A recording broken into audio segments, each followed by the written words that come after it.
कैसे हैं आप सब लोग? खुश हैं? हालेलुया। खुदावंद यीशु की सलामती जहां तक आपका हाथ पहुंचता है, खुदावंद यीशु की सलामती आपके साथ हो।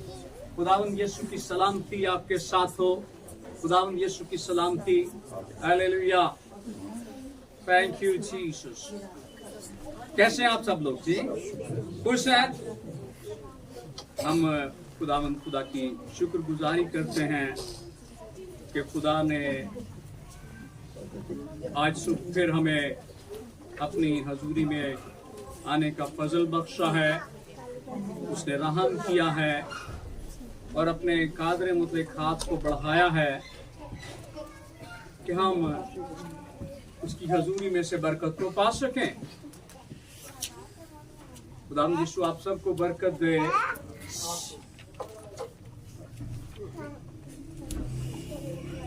आज हमारी कलीसिया के अंदर एक शुक्रगुजारी भी है।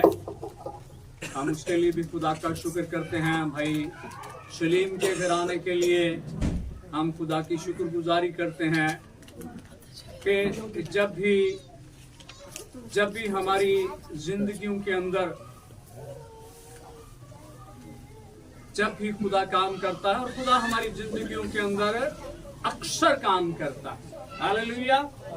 खुदा हमारी जिंदगियों के अंदर करता है, वो बड़े बड़े काम करता है। खुदा ने भाई सलीम के घराने को बरकत दी। मैं अपने भाई यूसुफ के लिए खुदा का शुक्र करता हूँ कि जो शुक्रगुजारी लेकर खुदा के घर में आए हैं, खुदा ने उन्हें बेटी दी और फिर वो बेटी बढ़ना शुरू हुई। और यकीनन अभी वो छोटी है, लेकिन आहिस्ता आहिस्ता वो बढ़ेगी। लेकिन ये शुक्रगुजारी वो अपनी बेटी के लिए वो खुदा की हजूरी में लाए हैं। तो खुदा इस कुर्बानी को वो कबूल फरमाए। सब कहिए आमीन आमीन। जब हम याद रखिए, जब हम सदके दिल से खुदा की हजूरी में कुछ लाते हैं तो फिर खुदा उसे यकीनन कबूल करता है। और याद रखिए, छोटी सी बात चलते चलते मैं कहना चाहता हूं कि जब भी खुदा आपको अपनी हजूरी में कुछ लाने का मौका बख्शे, तौफीक दे, तो खुदा के घर में कैसा लाना चाहिए जी? अच्छे से अच्छा, क्योंकि हमारा खुदा खुद अच्छा है और वो हमें अच्छी अच्छी चीजों से नवाजता है। तो हमने उसकी हजूरी के अंदर क्या लेके जाना जी? अच्छा हिस्सा हमने अपने खुदा को देना। हालेलुया। Thank you Jesus. मैं खुदा का शुक्र करता हूँ आप सबके लिए कि खुदा ने हमारी जिंदगियों के अंदर फिर मौका दिया है। आइए खुदा के कलाम की तरफ रुजू करें। कलाम खुदा में आज इसको आप कह सकते हैं कि हमारा जो मौजू होगा वो है तरक्की का राज। और खुदा के कलाम के अंदर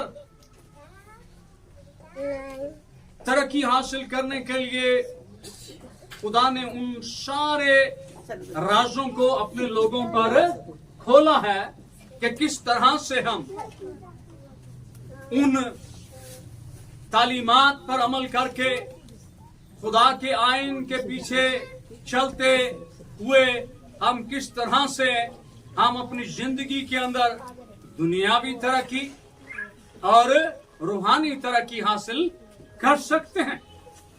कलाम खुदा के अंदर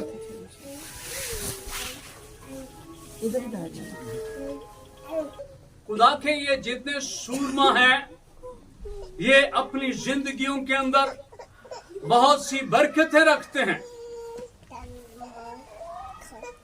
और ये बरकत जो हैं, ये खुदा की तालीमात पर अमल करने के वसीला से ही हमारी जिंदगियों के अंदर आती।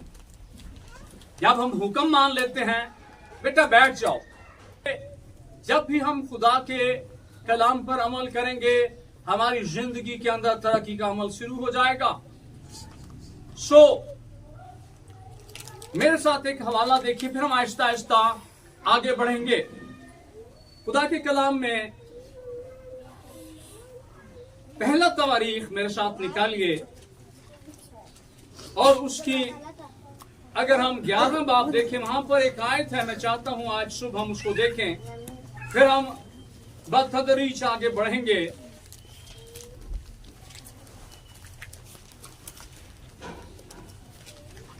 पहला तवारीख 11वां बाब आयत नंबर 9। बड़े ध्यान से खुदा के कलाम को सुनिए। मिल गया जी सबको? बड़े ध्यान से शायद को सुनिए। कलाम खुदा के अंदर लिखा है, आयत नंबर 9 में आपके सामने पढ़ने वाला। और दाऊद तरक्की पर तरक्की करता गया, क्योंकि रब्बुल इफ़वाज उसके साथ था। दाऊद सिर्फ तरक्की ही नहीं, बल्कि तरक्की पर तरक्की करता गया। इसका पहला पोर्शन यह है। लेकिन वो तरक्की कैसे करता गया? क्योंकि फौजों का रब रब्बुल इफ़वाज उसके साथ था। बेटा इधर ध्यान देंगे, ठीक है? खेलना नहीं है आपने, अच्छा ठीक है? कलाम खुदा में जब हम दाऊद की जिंदगी के बारे में गौर करते हैं, दाऊद की जिंदगी के बहुत से अबवाब हैं, और दाऊद की जिंदगी फुल ऑफ ब्लेसिंग्स है। बड़े इसमें नशेबो फराज हैं, ऊंची नीची रास्ते हैं इसकी जिंदगी के अंदर, लेकिन इन सब में वो अपने खुदा के साथ चलना नहीं भूलता है। और कलाम खुदा के अंदर पहला शमूएल के 16वें बाब में आप सुनिए, पहला शमूएल उसका 16वां बाब, कि जब दाऊद का चुनाव हुआ, दाऊद को चुना गया। कलाम खुदा बताता है कि यसी के 8 बेटे, और खुदा ने शमूएल नबी को यसी के घर में भेजा कि जा, वहां पर मैं जो तुझ पे जाहिर करूंगा, तू उसको मसाह करना। शमूएल नबी खुदा के कलाम की ताबेदारी करता हुआ यसी के घर में आया, और यसी को बताया कि मुझे तेरे बेटों में से एक को मैंने आज मसाह करना है। यसी ने अपने सारे बेटों को वो खुदा के हजूरी में लेकर आया, और जब कलाम खुदा के अंदर लिखा है कि यसी अपने सबसे बड़े बेटे, कलाम खुदा के अंदर लिखा है कि 16वें बाब के अंदर, तो उसके जो सबसे बड़ा बेटा है वहां पर यहां पर उसका नाम इलियाब लिखा गया। इलियाब जो है कदावर है, खूबसूरत है, जवान है। जब शमूएल ने उसको देखा है तो शमूएल सोचता है ये जवान है, खूबसूरत है, कदावर है, शायद खुदा ने इसे चुन लिया है। लेकिन खुदा की आवाज कहती है कि मैंने इसे नहीं चुना है। दूसरा बेटा लाया गया है, तीसरा बेटा लाया गया है, और इस तरह से 7 बेटे शमूएल की निगाह से गुजरे, और सारे जवान खूबसूरत हैं, लेकिन खुदा ने इनमें से किसी को नहीं चुना है। शमूएल ने कहा दाऊद गैर हाजिर है यहां पर, इस सारे मंजर में नजर नहीं आता, लेकिन हमारा खुदा जो है, जो नजर नहीं आते उनको सामने ले आता है, उनको मकाम दे देता है। कलाम खुदा के अंदर लिखा है कि खुदा ने कैसों को चुन लिया जी? निकम्मों को चुन लिया है, हकीरों को चुन लिया है, जो नजरअंदाज किए गए हैं उनको खुदा ने चुन लिया है। शमूएल ने कहा, यसी क्या तेरा कोई और बेटा भी है, मुझे भेजा गया है। यहां पर यसी के अगर हम अल्फाज सुने तो कलाम खुदा के अंदर लिखा है 16वें बाब की 11वीं आयत। फिर अब सुनिए, फिर शमूएल ने यसी से पूछा, क्या तेरे सब लड़के यही हैं? उसने कहा, सबसे छोटा अभी रह गया है, वो भेड़ बकरियां चराता। अब लगता ऐसे है कि यसी ने उस नजरअंदाज किए हुए बेटे को कहा, हाँ वो छोटा एक है और वो भेड़ बकरियां चराता है, उन्होंने घर दे कमाली रखे आसान। शमूएल ने कहा, उसे बुला भेज, जब तक वो नहीं आएगा हम खड़े रहेंगे। और फिर दाऊद को बुलवाया गया। और कलाम खुदा में दाऊद की उम्र नहीं लिखी, लेकिन जो खुदा के कलाम की तहकीक करते हैं, जो खुदा के कलाम पर गौर खोज करते हैं, उनके मुताबिक दाऊद की उम्र तकरीबन 15 साल। कितनी उम्र है? 15 साल की उम्र में अभी दाऊद शऊर को नहीं पहुंचा है, लेकिन खुदा ने उसे चुन लिया है। यह खुदा का चुनाव है। आप में से कितने लोग हैं, मैं बेटे बेटियों से पूछता हूं, 15 साल की कितनी उम्र है? कौन 15 साल का है जी? सना 15 साल, अनूक 15 साल। आप देखें, अनूक बेटा जरा खड़े होना था 1 मिनट के। अब आप देखिए, अनूक को देखिए, ठीक है? अनूक जो है 15 साल की। अब इसका चेहरा देखिए कि इसके चेहरे पर अभी बाल नहीं है, दाढ़ी मूंछ नहीं है। बैठो बेटा। सो खुदा ने कमोबेश 15 साल की उम्र में दाऊद को चुन लिया है। खुदा हमारे लिए मंसूबे रखता है, खुदा हमारे लिए प्लान्स रखता है, और कलाम खुदा इस बात की तस्दीक करता है कि उसने अपने लोगों को बहुत पहले से अपने लिए अलग कर लिया है, उसने चुन के रखा हुआ है। 15 साल की उम्र में उसने खुदा की नजरे मकबूलियत हासिल की है। दाऊद की अगर हम जिंदगी को देखें, बहुत सी उसकी जिंदगी के पहलू। वो खुदा पर कामिल ईमान रखता है दाऊद, वो खुदा के आइन की ताबेदारी करता है, खुदा के हुक्मों से वो कभी भी रूगुर्दानी नहीं करता, उन पर चलने की कोशिश करता है।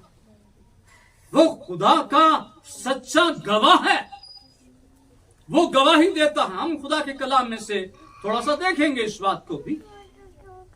दाऊद फरस्तारों में कितने नंबर पर है जी? वो पहले नंबर पर है, सच्चा फरस्तार है। और कलाम खुदा के अंदर, यूहन्ना की अंजील के अंदर लिखा है, खुदावंद यीशु ने फरमाया कि खुदा कैसे परस्तार ढूंढता है? सच्चे परस्तार ढूंढता है, जो रूह और सच्चाई से खुदा ढूंढता है। और जबूर के अंदर, जबूर 89 में लिखा है कि जब खुदा ढूंढता है तो फिर वो अपने बंदों को पा लेता है। मेरे मुताबिक मेरा बंदा मुझे मिल गया है। सो हम सीख सकते हैं कि खुदा हमें तलाश करता है और खुदा चाहता है कि हम कैसे परस्तार बन जाएं जी, सच्चे परस्तार, रूह और सच्चाई से प्रस्तिश करने वाले।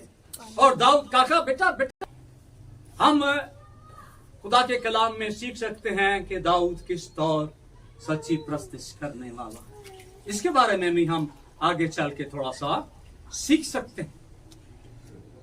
कलाम खुदा में बहुत सी बातें हैं दाऊद के हवाले से कि दाऊद खुदा के घर से बड़ी मोहब्बत करता, खुदा के घर से बेहद मोहब्बत करने वाला शख्स है। और फिर सबसे बढ़कर दाऊद की जिंदगी दुआया जिंदगी। जब हम अपनी जिंदगी के अंदर दुआ को शामिल कर लेते हैं, हमारी जिंदगी के अंदर दुआ शामिल हो जाती है। दुआ का मतलब खुदा से बातें करना, खुदा से सलाह लेना, खुदा को दिल की बात बताना, खुदा से मशवरत लेना तर है जिनके मुताबिक दाऊद जिंदगी गुजारता है। मैं आपके सामने रख रहा था कि दाऊद जो है वो खुदा के ममसू की भी इज्जत करता है। कलाम खुदा के अंदर लिखा है कि दाऊद से पहले सैमुअल नबी ने किसको मसा किया जी? किसको? साउल को मसा किया। सो इट्स मीन कि साउल जो है वो मसा शुदा है। और खुदा का कलाम हमें यह सिखाता है कि हमने खुदा के ममसू की क्या करनी है? इज्जत करनी है। कई दफा आजकल बहुत ये ट्रेंड है कि हम खुदा के खादमों के बारे में बगैर सोचे समझे बहुत कुछ बोल देते हैं। देखिए, अगर किसी खादम की जिंदगी के अंदर कोई कमजोरी है, कोई कमी है, तो ये किसका मामला है जी? ये खुदा का और उसका मामला है। हम तराजू क्यों पकड़ लें अपने हाथ में? हम क्यों किसी को तोलना शुरू कर दें? कलाम खुदा के अंदर लिखा है कि इस सरजमीन पर कोई भी शख्स ऐसा नहीं है जो गुनाह ना करता हो। हम सब कमजोरियों से पुर हैं, लेकिन फर्क क्या है? फर्क ये है कि दुनियादार गिरता है, गिरकर वहीं पड़ा रहता है। साधक गिरता है, उठकर खड़ा हो जाता। शाऊल को मसा किया गया, लेकिन शाऊल क्योंकि खुदा ने दाऊद को ज्यादा बरकत दी, तो उसने क्या किया? वो हसद करने लगा, वो हसद का शिकार हो गया। और फिर इस हसद में आकर उसने दाऊद पर बारहा हमला किया और उसे मारने की कोशिश की। लेकिन दाऊद क्यों तरक्की करता गया जी? क्यों तरक्की करता गया? क्योंकि खुदा उसके साथ था। और जब खुदा हमारे साथ है तो कौन हमारा मुखालिफ हो सकता है? खुदा दाऊद के साथ था, दाऊद तरक्की करता गया। मारने वाले से बचाने वाला डाडा, हाँ, वो बचाने वाला खुदा दाऊद के साथ। और उसका नतीजा ये निकला कि खुदा उसको संभाले रहा। लेकिन एक वक्त आया, बावजूद इन बेशुमार हमलों के लोग भेजे गए कि ढूंढ के दाऊद को खत्म कर दो। लेकिन इसने क्या किया? दाऊद को एक दफा मौका मिला है कि वो अगर चाहता ये एक सूरमा है दाऊद, एक ही वार से ये सारा काम तमाम कर सकता था, लेकिन उसने खुदा के ममसू की इज्जत की और उसने फिर कभी भी ऐसा काम नहीं किया। हाँ, खुदा का अपना एक इंतजाम है कि खुदा ने किस तौर से सैमुअल के साथ बर्ताव किया, शाऊल के साथ बर्ताव किया। कलाम खुदा के अंदर दाऊद के हवाले से हम सीखते हैं।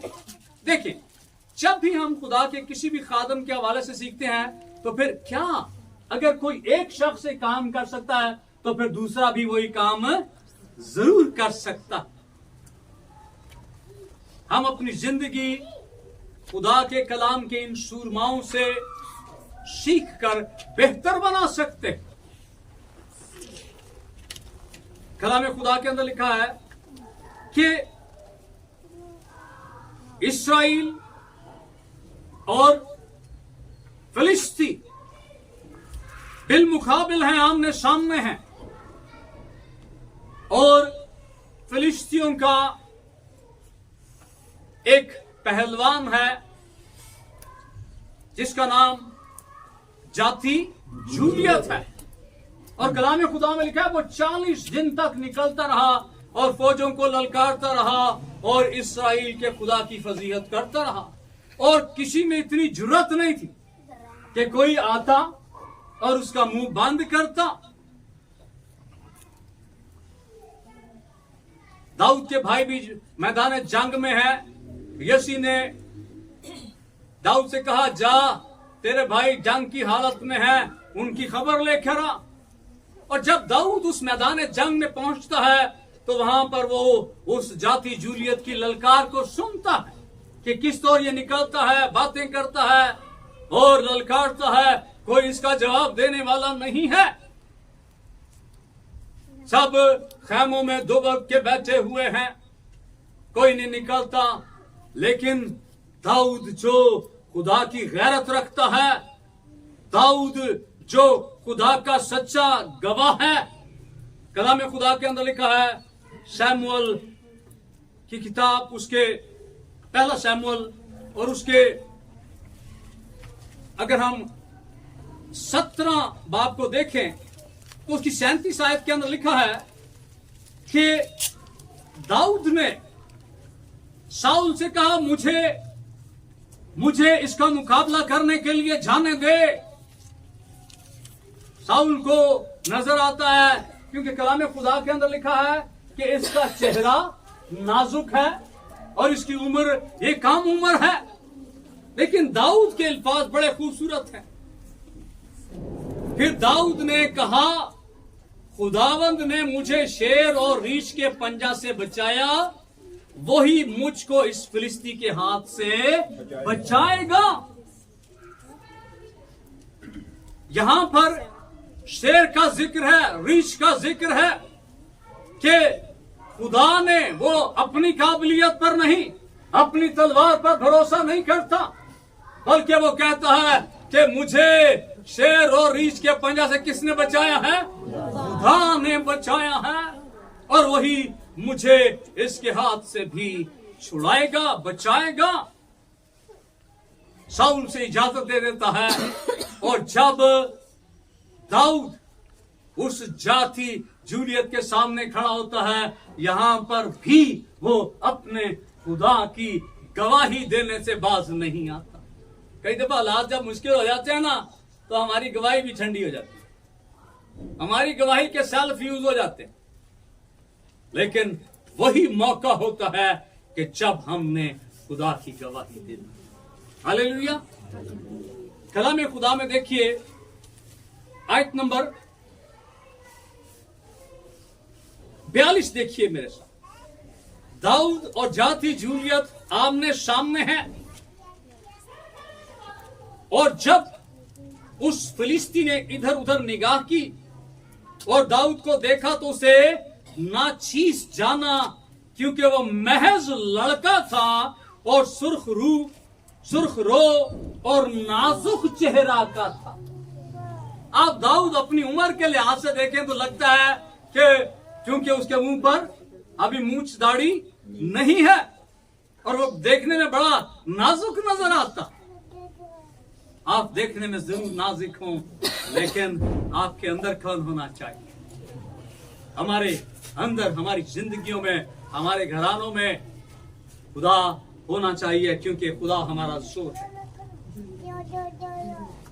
सो फिलिस्ती ने दाऊद से कहा, क्या मैं कुत्ता हूं जो तू लाठी लेकर मेरे पास आता है? और उस फिलिस्ती ने अपने देवताओं का नाम लेकर दाऊद पर लानत की। और उस फिलिस्ती ने दाऊद से कहा, तू मेरे पास आ, मैं तेरा गोश्त हवाई परिंदों और जंगली दरिंदों को दूंगा। अजीजों, शैतान हमारे बारे में यही राय रखता, शैतान हमारे बारे में यही सोच रखता है। वो हमें तबाह करना चाहता, वो हमें बर्बाद करना चाहता, वो हमारी जिंदगी में बिगाड़ पैदा करना चाहता। जिस तौर जाति के ये अल्फाज है, ये शैतान की नुमाइंदगी करते हैं कि मैं तेरा गोश्त हवाई परिंदों को दूंगा, जंगली दरिंदों को दूंगा। दाऊद का जवाब सुनिए, एक सच्चे गवाह का जवाब सुनिए, ईमान से भरा हुआ शख्स। जब भी आप शैतान के आमने सामने हो तो आपके अंदर खुदा होना चाहिए। जब भी आजमाइश आए, मुश्किल आए, बीमारी आए, खुदा आपके अंदर होना चाहिए। कलाम खुदा के अंदर लिखा है, हालेलुया, आयत नंबर 45 पढ़ रहा हूं मैं आपके सामने। और दाऊद ने उस फिलिस्ती से कहा, तू तलवार, भाला और बर्छी लिए हुए मेरे पास आता है, पर मैं रब्बुल अफ़वाज के नाम से, जो इस्राएल के लश्करों का खुदा है, जिसकी तूने फजीहत की है, तेरे पास आता। दाऊद, मैं नहीं कल्ला, ते मेरे नाल है खुदा। जब खुदा हमारे साथ है तो जाति जूलियत मेरा क्या कर सकता है? शैतान का मुकाबला करो, कलाम खुदा फरमाता है, तो वो तुमसे कभी बगैर लड़े हुए हथियार मत फेंके। हथियार उठाइए। बाइबल के अंदर उन हथियारों का जिक्र है, उस पर कभी फिर बात करेंगे। लेकिन हमारा सबसे बड़ा हथियार जो है वो खुद खुदावंद यीशु है, जो हमेशा हमारे साथ रहता है। दाऊद अकेला नहीं है। शायद वो बादिल नजर में ऐसा नजर आता है कि वो अकेला है, लेकिन उसका इकरार ये बताता है कि तू हथियार लेकर आया है, तू बर्छी, भाला, तलवार के साथ आया है, लेकिन मेरे साथ लश्करों का खुदा है। जब लश्करों का खुदा आपकी जिंदगी के अंदर है, आपके साथ है, तो नाकामी कभी भी आपके हिस्से में नहीं आएगी। हालेलुया। दाऊद शाऊल के सामने गवाही देता है कि खुदा ने मुझे शेर और रीछ के पंजा से बचाया, और मेरा खुदा ही मुझे जाति जूलियत से बचाएगा। अजीजों, खुदा के कलाम के अंदर दाऊद के बारे में, बाबूजी चुप करके बैठो, अच्छा आप, दाऊद के बारे में कलाम खुदा से हम सीख सकते हैं बहुत सी बातें हैं प्रस्तिश के हवाले से, कि दाऊद अपनी जिंदगी में हकीकी परस्तार, और इसको हम इस तरह से देख सकते हैं कि जब अहद का संदूक लाया गया है, तो दाऊद जो है बावजूद बादशाह होने के, उसने अपनी हैसियत का ख्याल नहीं किया। वो किसका ख्याल करता है जी? वो खुदा का ख्याल करता। वो खुदा की इज्जत करता, वो अपनी बीवी का ख्याल नहीं करता, वो अपने लोगों का ख्याल नहीं करता, वो कौम बनी इस्राएल का ख्याल नहीं करता, वो अपने मर्तबे को भूल जाता है। उसे पता है कि मैं अपने खुदा के सामने। और लगता कुछ ऐसा भी है कि जब वो भेड़ बकरियां भी चराता है ना, तो शायद वो किसी एक दरख्त के साथ टेक लगा लेता है और फिर वो 10 तार वाला साज छेड़ देता है और फिर खुदा के साथ वो लो लगा लेता है, वो उसकी प्रस्तिश करने लगता है और वो अपने सारे माल को, अपने जानवरों को, अपने मवेशियों को अपने खुदा के हवाले कर देता है। और खुदा जो है वो उसके जानवरों का निगहबान है।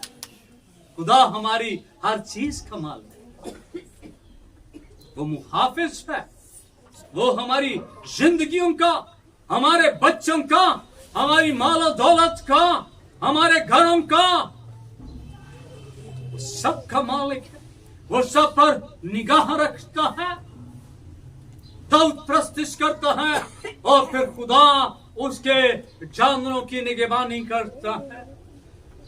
जब अहद का संदूक आ रहा है तो दाऊद नाच रहा है, वो इस चीज से बिल्कुल बेनियाज है कि मेरे कपड़े किधर जा रहे हैं, मेरा कतानी लिबास हवा में उड़ रहा है, शायद मेरे जिस्म का कोई हिस्सा नंगा हो गया है। और इसका इजहार उसकी बीवी ने किया। जब वो घर में आया तो उसकी बीवी ने साउल की बेटी निकल ने ये कहा और साउल के लिए उसने जो अल्फाज इस्तेमाल किए कि मैं देख रही हूं कि जैसे कोई बांका कैसे बेहयाई से, उसने दूसरे लफ्जों में दाऊद को बेहया कहा है। लेकिन दाऊद की इज्जत किसके हाथ में है जी? खुदा के हाथ। हमारी इज्जत किसके हाथ में है? खुदा हमारी इज्जतों का रखवाला है। इसीलिए खुदा का कलाम कहता है कि दाऊद तरक्की पर तरक्की करता गया।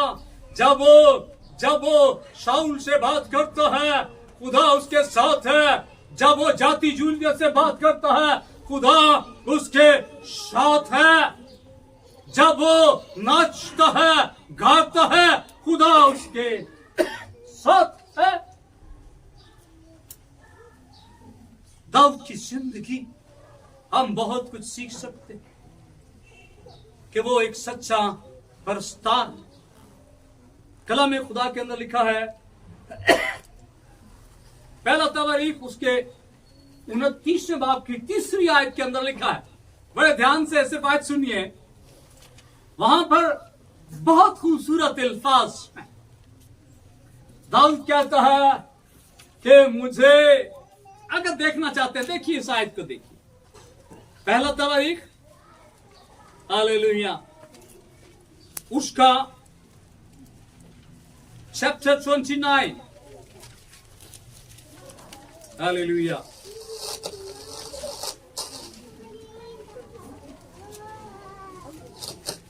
मिल गया जी सबको?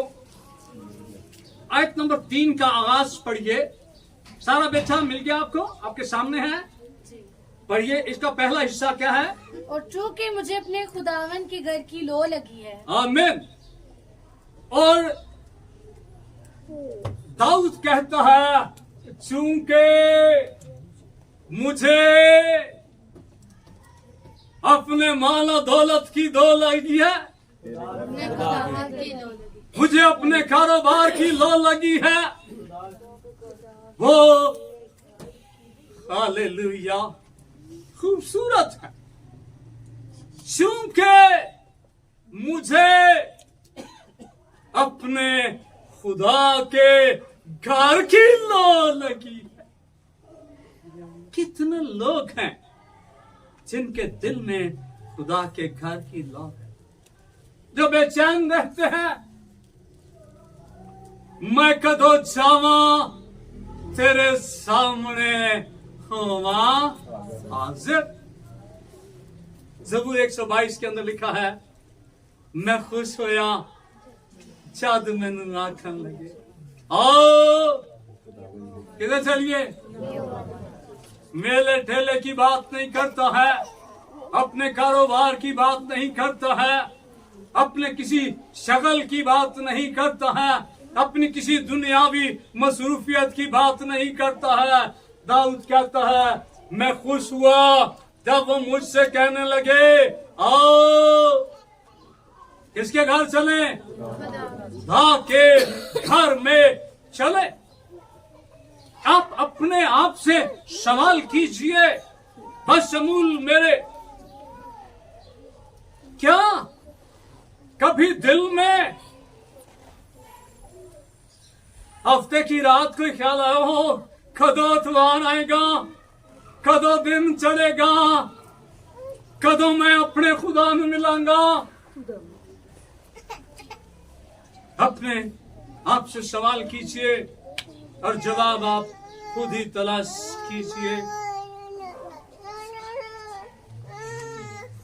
मैं एक दफा मुझे सुनारे की दुकान पर जाने का इत्तेफाक हुआ, तो सुनार जो है वो आमतौर पर देर से अपना कारोबार खोलते हैं, लेकिन उस शख्स ने मुझे बताया जी कि मेरे बच्चे को 11 बजे आंदा, को 12 बजे आंदा। तो मैंने कहा भाई जी तुसी, कहता जी मैं सुबह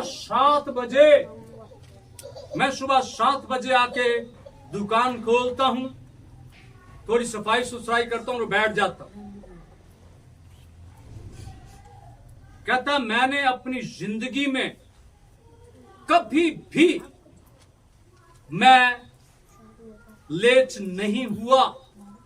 दुनिया का कारोबार करने के लिए एक शख्स इतना मोहतात है, शायद उसको रात को नींद नहीं आती, रात को सोता नहीं है कि मैंने सुबह जाकर अपना कारोबार करना है।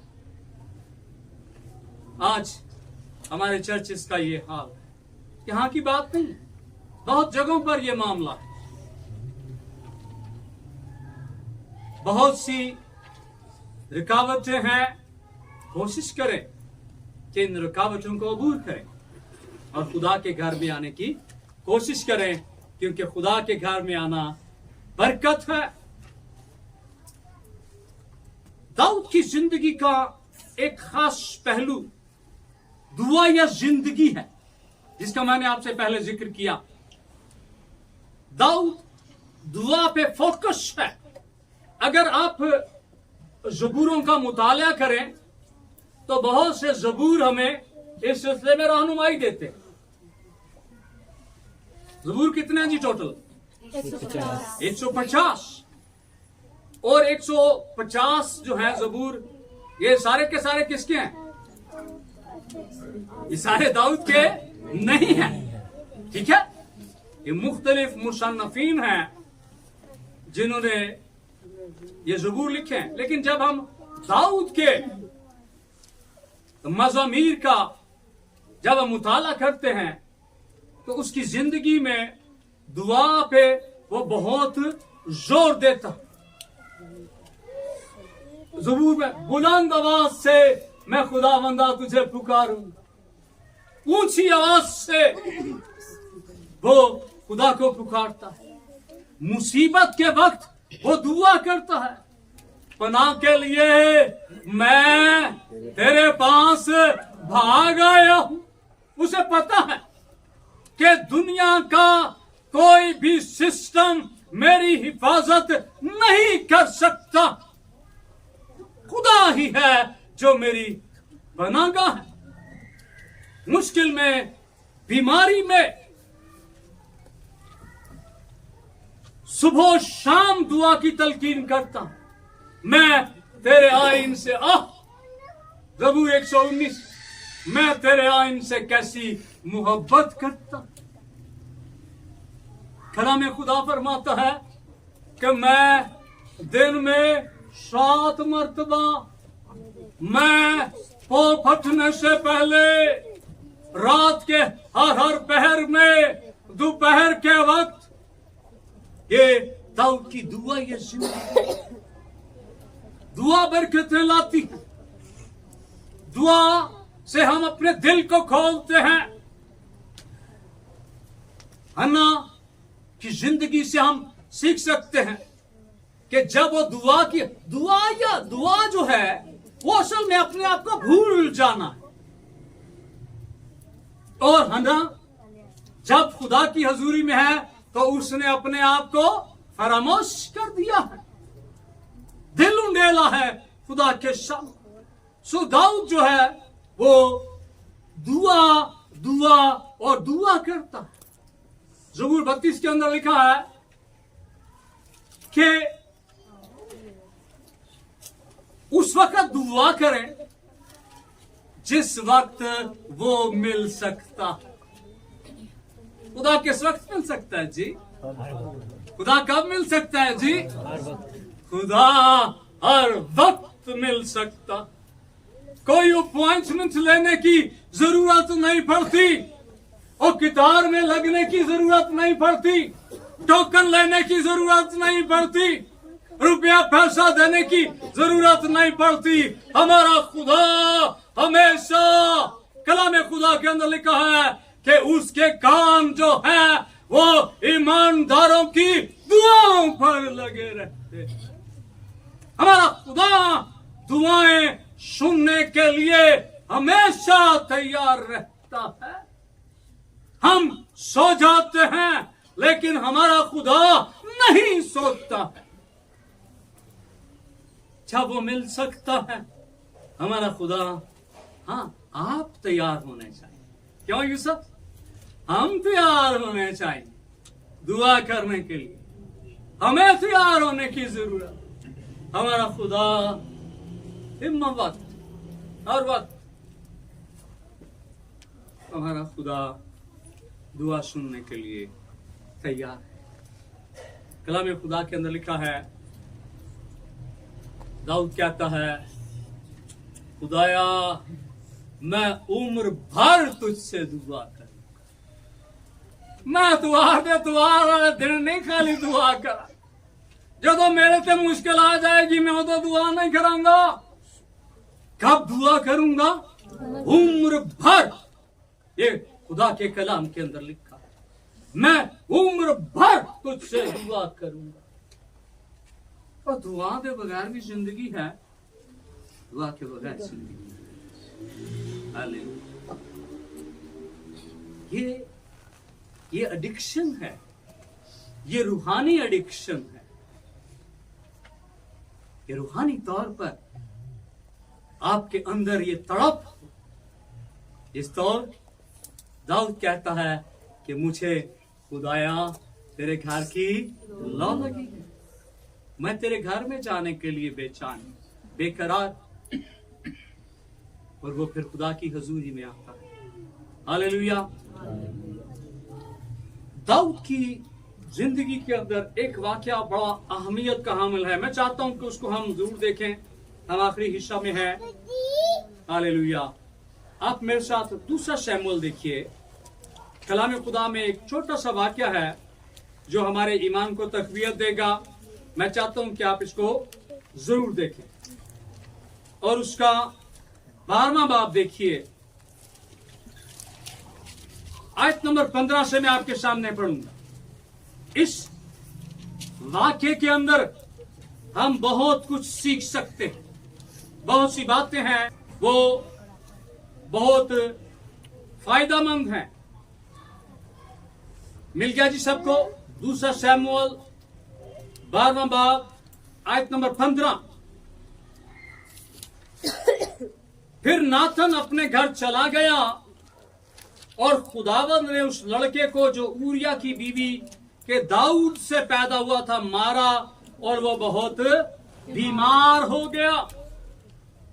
अब एक लड़का जो दाऊद से पैदा हुआ है, लेकिन खुदा खुश नहीं है। इसलिए जब वो लड़का बीमार हो गया है इसलिए दाऊद ने उस लड़के की खातिर खुदा से मिन्नत की और दाऊद ने रोजा रखा और अंदर जाकर सारी रात जमीन पर पड़ा रहा।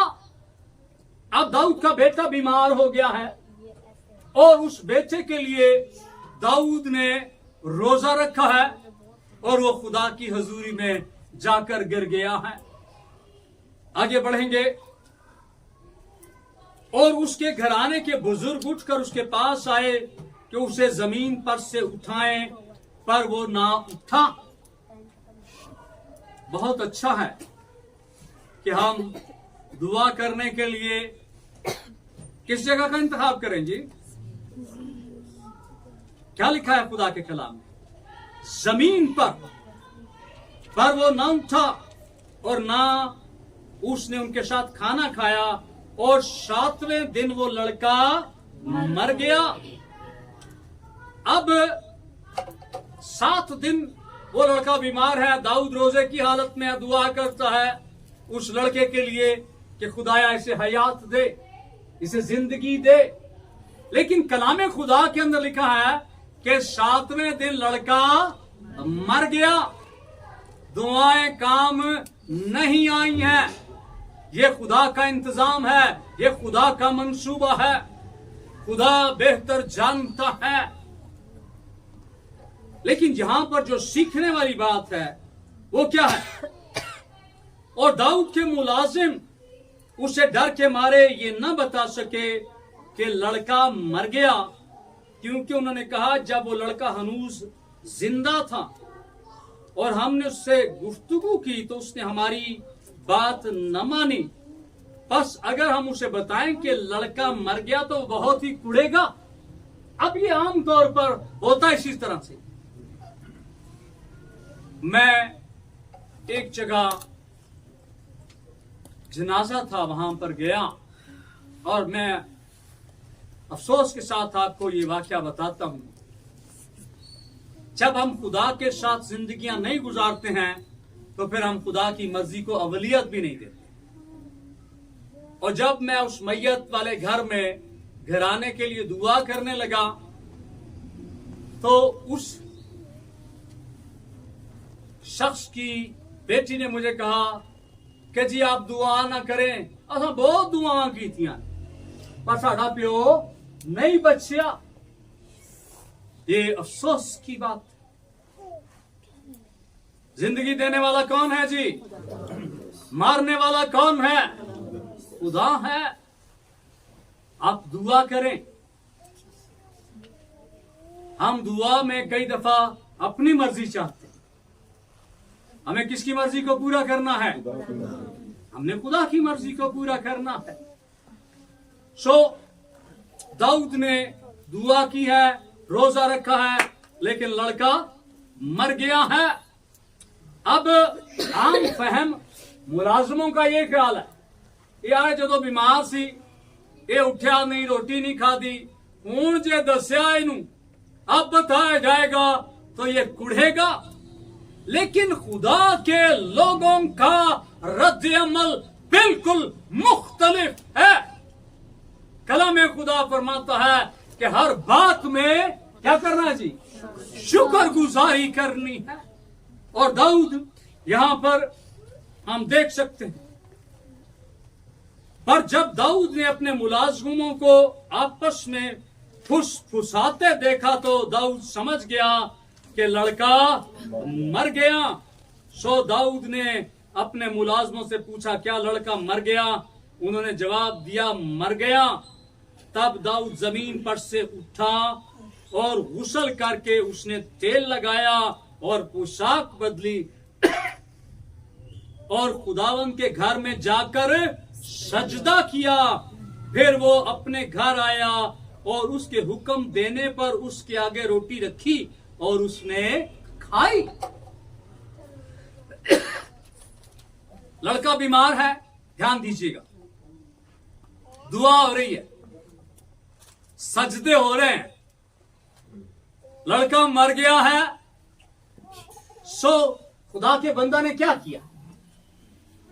खुदा के बंदा ने जाकर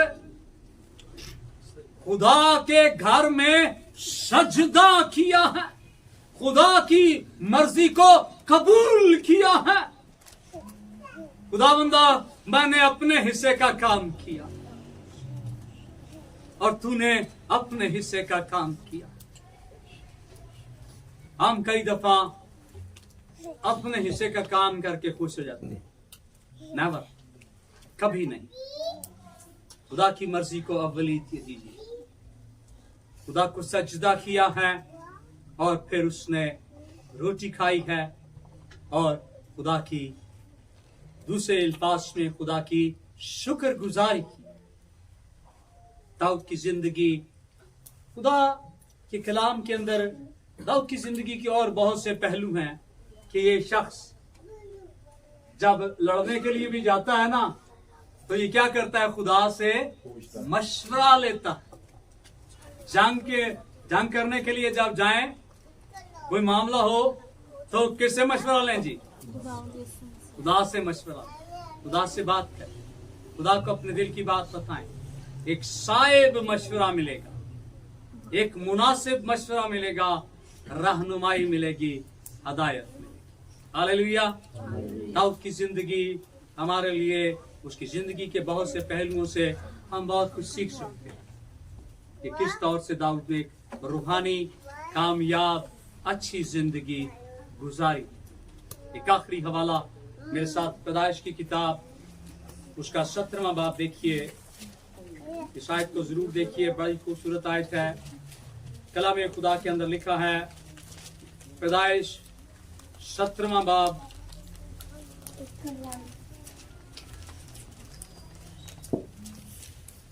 आयत नंबर 1। मिल गया जी सबको? कलाम खुदा के अंदर लिखा है, पैदाइश की किताब 17वां बाब आयत नंबर 1। जब इब्राहिम 99 बरस का हुआ, तब खुदावंद इब्राहिम को नजर आया और उसने कहा, खुदा ने क्या कहा? बड़े ध्यान से सुनिए। उसने उससे कहा, मैं खुदाए कादिर हूं, तू मेरे हजूर में चल और तू मेरे हजूर में चल और कामिल हो। दाऊद तरक्की पर तरक्की करता गया क्योंकि खुदा उसके साथ था। खुदा का कलाम इब्राहिम से मुखातिब है कि तू मेरे हजूर में चल और कामिल। अगर हम अपनी जिंदगियां कामिल करना चाहते हैं, अगर हम अपनी जिंदगियां तरक्की की शाहराह पर गामजन करना चाहते हैं, तो बड़ा जरूरी है, बड़ा लाजमी है कि हम आईने खुदाबंदी पर अमल करें। हमारी जिंदगियां सच्चे गवाह वाली जिंदगी होनी चाहिए। हमारी जिंदगी के अंदर खुदा होना चाहिए। हमारी जिंदगी दुआया जिंदगी होनी चाहिए। हालेलुया। खुदावंद अपने मौतबर कलाम के वसीला से हम सबको बड़ी बरकत। आमीन। आंखों को बंद कीजिए, दुआ करना शुरू करें। हालेलुया।